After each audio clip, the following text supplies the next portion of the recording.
we are living crazy times right now, and it's something that we hadn't seen. What people should start feeling? There is a lot of stress around it. Tell me about it. So I think what's important to remember is that there are many things going on in people's lives that are stressors or things for anxiety without this type of pandemic or a potential pandemic going on. Also, think about how our community has gone through the campfire, and we've seen a lot of trauma in our community members. And if you're feeling any resurgent of that anxiety that you felt during that disaster, that's completely normal. This may be different because it is a quarantine and social distancing standards that are asking to be put into place. So the feelings that people may feeling are maybe loneliness, not being able to connect with their support group. They could be feeling frustration about not knowing how long this is going to last.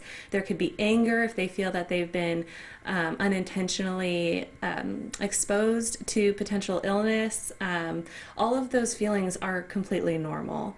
So how people should confront these feelings if they are starting having those symptoms? Right. I think the good news is that we are a community of resiliency. We've already been through hard times, and we know that there is hope on the other side. That being one.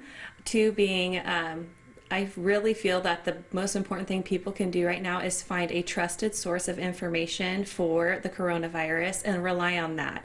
And do not try to consume as much information as possible, because that can increase anxiety and stressors, and some of it may not be 100% true. So finding that accurate source of information is going to be critical, while limiting your exposure to social media and information that may not be fact-based. With that in mind, you also want to consider that a lot of youth are exposed to social media and the news, and that we need to be really aware of their exposure, because they will have questions. They could be really impacted by what they see going on TV and the news. And to be honest with them about what's going on, but also reassuring them that everything is going to be just fine. Great.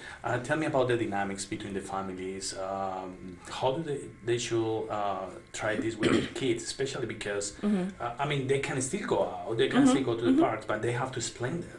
Right. And I think being honest about the situation and what's going on, I think kids know when their parents aren't being totally truthful with them about a situation, which can just increase anxiety.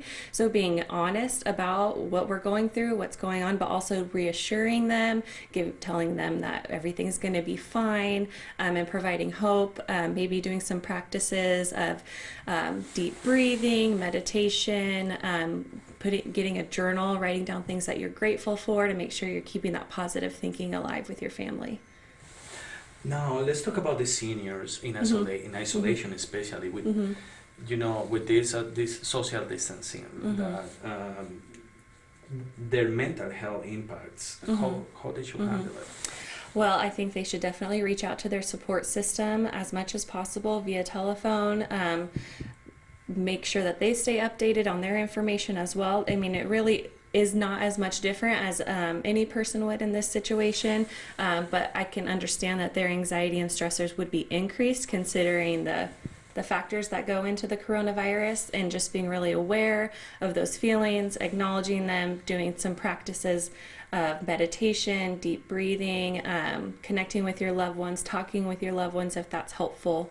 All of those things will be helpful. Sure. And how to cope with the unknown, not knowing what financial decisions to make. Yeah, and that is definitely a feeling that is relatable. A lot of people are going through that, especially with adults who have children that are in schools right now, and the unknown uncertainties about when the schools are going to reopen. And so just reminding the community we're all in this together. We've gone through hard times before, and we are resilient because of it.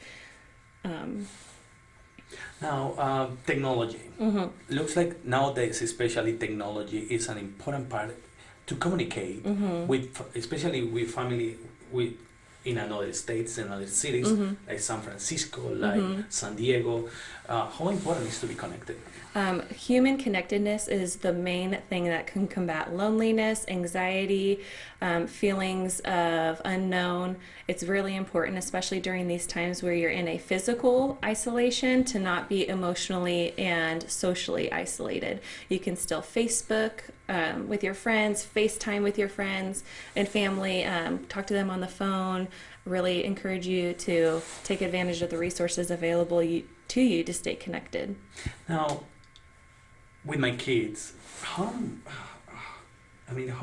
we mentioned already how we should approach this with the family, but how we should talk with the kids without putting too much stress on them.